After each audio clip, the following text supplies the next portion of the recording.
فضل عمر تیرے، وہ صاحب شکوہ اور عظمت اور دولت ہوگا، کرے مانا وہ دنیا میں آئے گا اور اپنے مسیحی نفس اور روح الحق کی برکت سے بہتوں کو بیماریوں سے صاف کرے گا۔ وہ سخت ذہین و فہیم ہوگا اور علوم ظاہری و باطنی سے پر کیا جائے گا۔ یاد کے بنا ہم اس میں اپنی روح ڈالیں گے اور خدا کا سایہ اس کے سر پر ہوگا۔ روح کو وہ جلد جلد بڑھے گا اور زمین کے کناروں تک شہرت پائے گا اور قومیں اس سے برکت پائیں گی۔ فضل عمر، حضرت مسیح موعود علیہ السلام کی اس عظیم الشان پیش گوئی کا یہ ایک حصہ ہے جو ہوشیارپور کے ایک قصبے میں ایک مکان میں تنہا 40 دن کے لیے مکمل گوشہ نشینی اختیار کر کے 40 دن شب و روز عبادت و گریہ وزاری کرتے ہوئے اپنے رب سے التجاؤں، مکاشفے اور مکالمے کے بعد اس کی بے پایاں رحمت اور کمال شفقت کے نتیجے میں آپ کو عطا ہوئی۔ آپ کو 9 سال کی مدت کے اندر ایک متصف بصفات حسنہ ذی شان بیٹے کی ولادت باسعادت کی خوشخبری دی گئی۔ محمود اس پیشگوئی میں بیان کی گئی تمام علامات و صفات آنے والے دنوں میں حضرت مرزا بشیر الدین محمود احمد صاحب رضی اللہ کے وجود باوجود میں پوری شان سے پوری ہوئی۔ کاش یوں ہی آپ اس پیشگوئی میں موجود تمام کمالات حسنہ کی چلتی پھرتی مثال تھے۔ محمود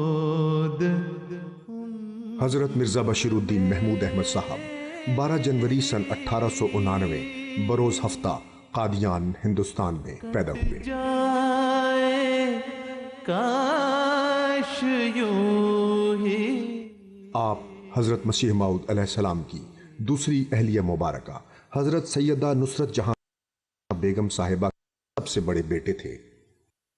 الرسول صلی اللہ علیہ وسلم عندما تنبأ عن حضرت محمد رسول اللہ صلی اللہ علیہ وسلم نے حضرت مسیح کی بعثت ثانی کے بارے میں پیشگوئی فرمائی تھی۔ آپ صلی اللہ علیہ وسلم نے فرمایا مسیح شادی کریں گے اور اولاد عطا ہوگی۔ یہ بات تو سمجھ میں آتی ہے کہ ایک شخص شادی کرے تو بچے پیدا ہوں، لیکن حضرت مسیح کے سلسلے میں یہ پیشگوئی ایک خاص بچے کی ولادت کی صورت میں پوری ہوئی۔ وهذا ما سوف يأتي بيانه۔ 1899 میں حضرت مسیح موعود علیہ السلام نے ایک پیمفلٹ شائع کروایا جس میں 10 شرائط بیعت کا اعلان کیا گیا تھا اور ایک موعود بیٹے کی ولادت کا اعلان۔ اس کے جلد بعد ہی حضور علیہ السلام نے لدھیانہ شہر میں پہلی بیعت لی۔ ایسا محسوس ہوتا ہے کہ اللہ تبارک تعالی نے آپ کی پیدائش اور احمدیہ مسلم جماعت کی بنیاد دونوں ساتھ ساتھ ایک ہی وقت میں ہونا مقدر کیا ہوا تھا۔ آپ کا بچپن آپ کے والد محترم حضرت مسیح موعود علیہ السلام کی براہ راست نگرانی میں گزرا۔ وہاں ایک سکول تھا قادیان میں نے وہ سکول دیکھا ہے، ڈسٹرکٹ بورڈ پرائمری سکول۔ اس میں آپ نے ابتدائی تعلیم شروع کی، اس کے بعد پھر تعلیم الاسلام ہائی اسکول شروع ہوا تو تعلیم الاسلام ہائی اسکول میں شروع کی۔ خراب صحت کے باعث اسکول کی ابتدائی تعلیم میں اچھی کارکردگی نہیں دکھا سکے تھے۔ یہ محض اتفاق کی بات نہیں بلکہ خدائی تقدیر کی ایک خاص حکمت اس معاملے میں کرم فرما تھی۔ بعد کے واقعات سے اندازہ ہوتا ہے کہ خدا تعالیٰ نے خود ان کو تمام علوم سکھائے۔ دنیا گواہ ہے کہ ان کا صرف روحانی علم ہی نہایت بلند پایا کرنا تھا، بلکہ عام دنیاوی معاملات میں بھی حضور کو اس قدر گہری اور وسیع بصیرت حاصل تھی کہ اس وقت کے بڑے بڑے دنیاوی علماء جنہوں نے اعلیٰ تعلیمی ڈگریاں حاصل کر رکھی تھیں، انہوں نے اسلام پر جھوٹے حملے کیے تو ان کو ایسے منہ توڑ جواب دیے کہ دنیا آپ کی قابلیت کی گواہ بن گئی۔ حضرت مسیح موعود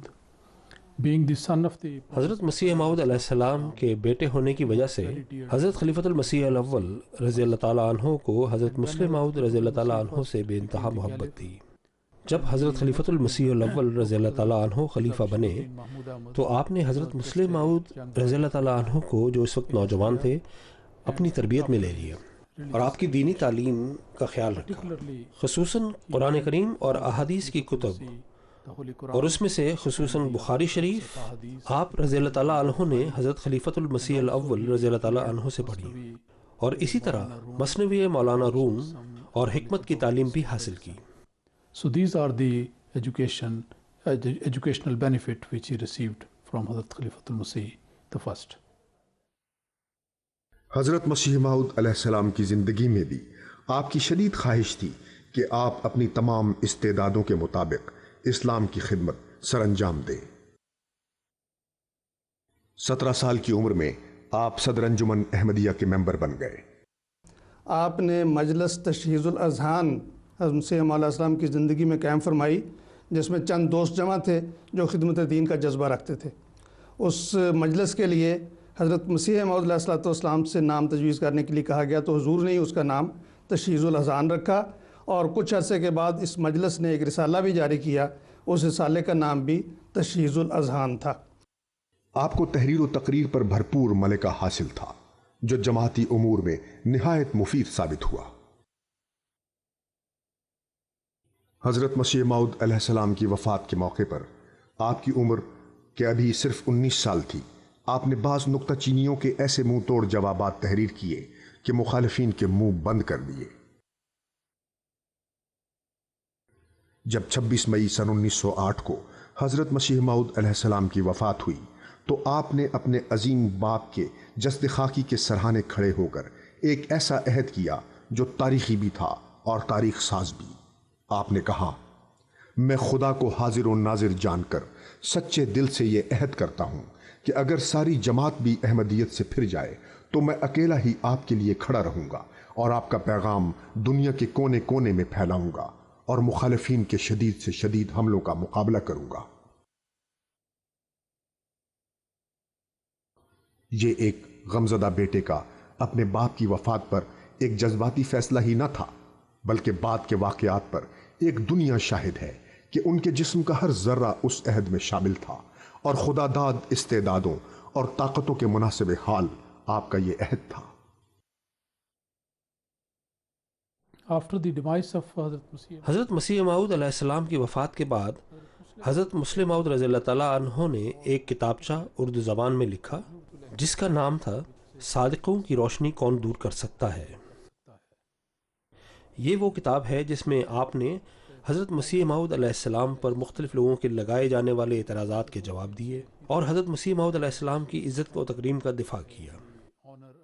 اس کتاب پر تبصرہ فرماتے ہوئے حضرت خلیفۃ المسیح الاول رضی اللہ تعالیٰ عنہ نے ایک انتہائی دلچسپ بات چودھری محمد علی صاحب کو کہی، جو کہ ایک صحابی تھے، کہ مولوی صاحب ہم دونوں نے اس موضوع پر لکھا ہے، لیکن میاں صاحب کو دیکھیں کہ وہ اس میں ہم سے آگے نکل گئے ہیں اور ہم دونوں سے بہتر لکھا ہے۔ He has written something which is much better than any one of us could do. سن 1911 میں حضرت مولانا نور الدین خلیفۃ المسیح الاول رضی اللہ کی زیر سرپرستی حضرت خلیفۃ المسیح ثانی رضی اللہ نے مجلس انصار اللہ قائم کی، جس کے ممبران کے فرائض میں یہ امر شامل تھا کہ وہ اپنے وقت کا کچھ حصہ اسلام اور احمدیت کی خدمت اور تبلیغ میں صرف کیا کریں، باہم میل جول کو بہتر بنائیں، آپس میں پیار و محبت سے زندگی گزاریں اور عالمی بھائی چارے کے قیام کے لیے کوششیں کریں۔ ستمبر سن 1912 میں آپ سفر مصر و عرب کے لیے روانہ ہوئے۔ مکے میں آپ نے حج ادا کیا اور اس سفر کے دوران بھی آپ نے تبلیغ اسلام و احمدیت کا سلسلہ جاری رکھا۔ سن 1913 میں حضور نے الفضل کے نام سے جماعت کے لیے ایک نئے اخبار کا اجرا فرمایا، جس میں ملکی خبروں، تعلیمی، معلوماتی، تاریخی، تبلیغی اور اصلاحی مضامین شائع کیے جاتے تھے۔ ایک مختصر سی مدت میں اس اخبار نے نہ صرف اپنی جماعت میں بہت مقبولیت حاصل کر لی، بلکہ غیر از جماعت احباب میں بھی مقبول ہو گیا۔ بعد میں یہی اخبار روزنامہ الفضل کی حیثیت اختیار کر گیا اور آج ممبران جماعت احمدیہ کی زندگیوں کا ایک جزو لازم بن گیا ہے۔ حضرت خلیفۃ المسیح الاول رضی اللہ کی خلافت کے دوران آپ نے ہندوستان کے متعدد شہروں کے تبلیغی دورے کیے۔ اس دوران لوگوں نے آپ کی پرمعارف تقاریر سے خوب فیض پایا۔ سن 1910 میں حضرت خلیفۃ المسیح الاول رضی اللہ ایک گھوڑے سے گر کر شدید زخمی ہو گئے۔ في نوفمبر عام 1910 نومبر 1910 میں حضرت خلیفۃ المسیح الاول رضی اللہ تعالیٰ عنہ گھوڑے سے گر کر شدید زخمی ہوئے۔ آپ کی صحت تیزی سے خراب ہوئی، یہاں تک کہ آپ نے سوچا کہ شاید وفات کا وقت آ چکا ہے۔ 19 نومبر کو آپ نے ایک نوٹ لکھا اور اسے ایک لفافے میں بند کر دیا، پھر اس لفافے پر 2 لائنیں لکھیں اور اسے ایک اور لفافے میں بند کر دیا، اور اسے امانتاً حفاظت کے لیے شیخ محمد تیمور صاحب کے پاس رکھوا دیا۔ آپ رضی اللہ تعالیٰ عنہ نے ارشاد فرمایا کہ میری وفات کے بعد جماعت ان ہدایات کے مطابق کام کرے جو اس لفافے میں لکھی ہیں۔ بعد میں معلوم ہوا کہ جو 2 لائنیں اس خط پر تحریر فرمائی تھیں ان میں سے پہلی عربی میں تھی اور لکھا تھا حضرت ابو بکر رضی اللہ تعالیٰ عنہ کے طریق کے مطابق، اور دوسری لائن اردو میں تھی کہ اس شخص کی بیعت کر لو جس کا نام اس لفافے کے اندر ہے، اور وہ نام محمود احمد تھا۔ لیکن تھوڑے ہی عرصے کے بعد آپ رضی اللہ تعالیٰ عنہ کی صحت بحال ہو گئی اور آپ رضی اللہ تعالیٰ عنہ نے وہ خط منگوا کر پھاڑ دیا۔ وفاتي يجب عليكم أن تتصرفوا حسب التعليمات الموجودة في داخل هذا الظرف۔ 13 مارچ سن 1914 کو حضرت خلیفۃ المسیح الاول رضی اللہ کی وفات ہوئی تو جماعت احمدیہ کی تاریخ میں یہ ایک نہایت مشکل وقت تھا۔ ایک طرف تو ممبران جماعت خلیفہ وقت کی وفات سے گہرے صدمے سے دوچار تھے، اور دوسری طرف نظام خلافت کے مخالفین کے شدید رد عمل کا سامنا تھا۔ ہوا یہ کہ جو مولوی محمد علی صاحب تھے اور ان کے بعض ساتھی، وہ دراصل خلیفۃ مسیح اول کے دور میں ہی بعض سازشوں میں مصروف تھے کہ آپ کے بعد آگے خلافت کا سلسلہ نہ چلے، اور وہ خود انجمن کے بعض اہم عہدوں پر فائز تھے۔ اب یہ بہت بڑا فتنہ تھا جماعت کی وحدت کے لیے۔ اسی سلسلے میں حضور نے مولوی محمد علی صاحب سے براہ راست بھی بات کی۔ مولوی محمد علی صاحب نے کہا کہ جی دیکھیں، بات یہ ہے کہ مشورہ ہونا چاہیے اور جلدی میں کوئی فیصلہ نہیں کرنا چاہیے۔ کہنے لگے کہ 4-5 ماہ تک جماعت اس بات پر غور کرے اور پھر تبادلہ خیالات کے بعد جو فیصلہ ہو اس پہ عمل کیا جائے۔ حضرت مسلم موعود رضی اللہ تعالیٰ عنہ اس کے شدید مخالف تھے کہ جماعت کو ایسے ہاتھ سے 4 یا 5 ماہ تک محروم کر دیا جائے جو کہ جماعت کو مختلف مصائب اور پریشانیوں میں رہنمائی کرتا ہو، اور اس خیال کو بالکل بے فائدہ قرار دیا۔ اور آپ رضی اللہ تعالیٰ عنہ نے یہ چاہا کہ ممبران جماعت فوری طور پر یہ فیصلہ کریں کہ کسے اس موقع پر خلیفہ ہونا چاہیے۔ the Khalifa of that particular period. اسی روز شام کو صاحبزادہ مرزا بشیر الدین محمود احمد صاحب نے اس وقت قادیان میں موجود جماعت کے 60 سرکردہ ممبران کو مشورے کے لیے بلایا۔ کچھ غور و خوض کے بعد ان سب ممبران نے متفقہ طور پر یہ فیصلہ کیا کہ خلیفۃ المسیح الاول رضی اللہ کے جسد اطہر کی تدفین سے قبل جماعت کے نئے رہنما کا انتخاب ہونا چاہیے اور نو منتخب خلیفہ ہی نماز جنازہ پڑھائیں۔ اس بات کا فیصلہ بھی کیا گیا کہ احباب اس دن کا باقی حصہ اور رات بھی ذکر الہی میں گزاریں، اور جن کو طاقت ہو وہ اگلے روز روزہ رکھیں اور اللہ کے حضور جھکتے ہوئے اس امر میں اس سے فضل اور رہنمائی طلب کریں۔ حضرت مولانا نور الدین کی وفات پر یہ جو اختلاف تھا یہ سامنے آیا، اور پتہ چلا کہ مولانا صاحب نے پہلے سے کوئی ٹریکٹ تیار کر کے رکھا ہوا تھا جس میں انہوں نے اپنے خیالات جو ہیں وہ بیان کیے ہوئے تھے، اور وہ جماعتوں میں پہلے سے بھجوایا تھا حضرت خلیفہ اول کی زندگی میں۔ تو یہ عجیب بات ہے کہ حضرت خلیفہ اول کی زندگی میں ہی اس قسم کے خیالات کو پھیلانے کی کوشش کی گئی، لیکن چونکہ جماعت پہلے یہ فیصلہ کر چکی تھی اور یہی انبیاء کا طریق تھا، یہی الوصیت میں بھی اس کا ذکر تھا قدرت ثانیہ کا، تو اس لیے جماعت اس بات پہ قائم ہوئی سوائے چند لوگوں کے کہ ہم میں خلیفہ موجود ہونا چاہیے۔ 14 مارچ کو دوپہر کے وقت تک قادیان کے گرد و نواح سے تقریباً 1000 سے زائد ممبران جماعت قادیان میں اکٹھے ہو چکے تھے۔ دوپہر کے بعد حضرت میاں محمود احمد صاحب نے خاندان حضرت مسیح موعود علیہ السلام کے ممبران اور رفقا سے جماعت کو موجودہ درپیش صورتحال کے بارے میں مشورے کے لیے ایک اجلاس کیا۔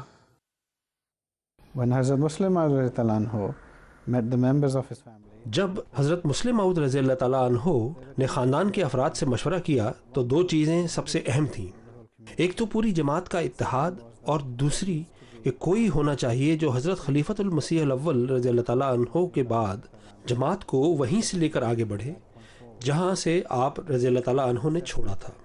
the system, the blessed system of Khilafat needs to continue immediately. مخالفین پر امید تھے کہ وہ اپنی غلط بیانیوں سے جماعت کی ایک بڑی تعداد میں اختلافات کا بیج بونے میں کامیاب ہو گئے ہیں، اور اب یہ لوگ اس تنازع کی صورت میں ان کے ساتھ ہوں گے۔ خاندان مسیح کے لوگ البتہ جماعت اور نظام جماعت کو قائم رکھنے کا عزم صمیم لیے ہوئے تھے۔ آخرکار 14 مارچ کو دور و نزدیک سے قادیان میں آئے ہوئے تقریباً 2000 احباب نماز عصر کے بعد مسجد نور میں جمع ہوئے اور خلافت ثانیہ کا انتخاب عمل میں آیا۔ اس موقع پر بھی مولوی محمد علی صاحب اور بعض ان کے ساتھی وہاں موجود تھے، اور ان کی کوشش تھی کہ انتخاب نہ ہو۔ وہاں پہ تقریباً 2000 کا مجمع تھا۔ تو سب سے پہلے تو نواب محمد علی خان صاحب نے حضرت خلیفۃ المسیح اول کی ایک وصیت پڑھ کر سنائی۔ In that will, اپنی وصیت میں آپ علیہ السلام نے اس پر زور دیا کہ نظام خلافت کو ہمیشہ سب سے اوپر رکھا جائے اور میری وفات کے بعد جماعت میں سے کسی نیک شخص جماعت کا سربراہ مقرر کیا جائے۔ as the caliph, حضرت مولوی محمد حسن امروہی جو حضرت مسیح موعود علیہ السلام کے بزرگ صحابی تھے، انہوں نے کھڑے ہو کے کہا کہ میں یہ ساری صورتحال دیکھ رہا ہوں، میں سمجھتا ہوں کہ اس وقت سب سے مناسب اور موزوں شخصیت ہمارے اندر مرزا محمود احمد کی ہے۔ اس پر ہر طرف سے حضرت میاں صاحب کی آوازیں بلند ہونی شروع ہوئیں کہ ہماری بیعت لیں۔ لوگوں کی یہ کیفیت تھی کہ اشتیاق کے ساتھ اور محبت کے ساتھ کہ وہ چاہتے تھے کہ ہم فوراً ایک امام، ایک خلیفے کے ہاتھ پر اکٹھے ہوں، اور بالآخر حضرت مرزا بشیر الدین محمود احمد صاحب سے بڑی شدت کے ساتھ، اصرار کے ساتھ کہا گیا کہ آپ ہماری بیعت لیں۔ حضور نے کچھ توقف فرمایا، اور پھر جب آپ کو پوری طرح سے شرائع صدر ہو گیا کہ یہ ساری جماعت اس بات کا اقرار کر رہی ہے اور وہ بیعت کے لیے تیار ہے، تو آپ نے حضرت مولوی سرور شاہ صاحب کو کہا کہ مجھے تو بیعت کے الفاظ بھی نہیں آتے۔ تو حضرت مولوی صاحب نے فرمایا کہ بیعت کے الفاظ میں دہراتا ہوں، آپ ساتھ ساتھ دہرا سکتے ہیں۔ تو اس طرح حضرت مولوی سید سرور شاہ صاحب بیعت کے الفاظ دہراتے تھے، حضرت مسلم موعود رضی اللہ عنہ نے خلافت ثانیہ کی بیعت لی، اور لوگوں میں اتنا جوش اور جذبہ تھا کہ وہ جو ایک دو آدمی بات کرنا چاہتے تھے وہ خود ہی پھر ایک طرف ہو گئے۔ that is how اس طرح حضرت مسلم موعود رضی اللہ تعالیٰ عنہ حضرت مسیح موعود علیہ السلام کے دوسرے خلیفہ منتخب ہوئے اور آپ کے دوسرے خلیفہ بنے، اور اس وقت آپ کی عمر صرف 25 سال تھی۔ 25 at that time. انتخاب خلافت کے بعد نو منتخب شدہ خلیفۃ المسیح ثانی مرزا بشیر الدین محمود احمد صاحب رضی اللہ نے مسجد نور سے ملحقہ ایک وسیع میدان میں حضرت خلیفۃ المسیح الاول رضی اللہ کی نماز جنازہ پڑھائی۔ احمدیہ مسلم جماعت کے قیام کی اصل غرض اسلام کے پیغام کی اشاعت و تبلیغ ہے، اور اسی مقصد کے حصول کے لیے حضرت خلیفۃ المسیح ثانی رضی اللہ نے خلافت کا منصب سنبھالتے ہی فوری توجہ فرمائی۔ ہندوستان کے علاوہ دوسرے بیرونی ممالک میں جلد ہی احمدیہ مشن ہاؤسز کا قیام شروع ہو گیا۔ یورپ میں England, Switzerland, Holland, Spain, Denmark, Germany, Sweden, Norway, France, Italy, Bosnia اور البانیہ میں مشن ہاؤسز قائم کیے گئے۔ براعظم امریکہ میں ریاستہائے متحدہ امریکہ، ٹرینیڈاڈ اور گیانا میں احمدیہ مشن ہاؤس قائم کیے گئے۔ مغربی افریقہ میں Nigeria, Ghana, Sierra Leone, Liberia, Gambia, Zambia, Ivory Coast اور ٹوگو لینڈ میں مشن ہاؤسز قائم ہوئے۔ مشرقی افریقہ میں کینیا، یوگینڈا، تنزانیہ اور موریشس کے علاقوں میں مشن ہاؤسز قائم کیے گئے۔ اس کے علاوہ جنوبی افریقہ، فلسطین، لبنان، سیریا، عدن، مصر، Kuwait, Bangladesh, Bahrain, Fiji, Myanmar, Sri Lanka, Hong Kong, Singapore, Japan, Malaysia, Philippines اور انڈونیشیا میں بھی احمدیہ مسلم مشن ہاؤسز قائم کیے گئے۔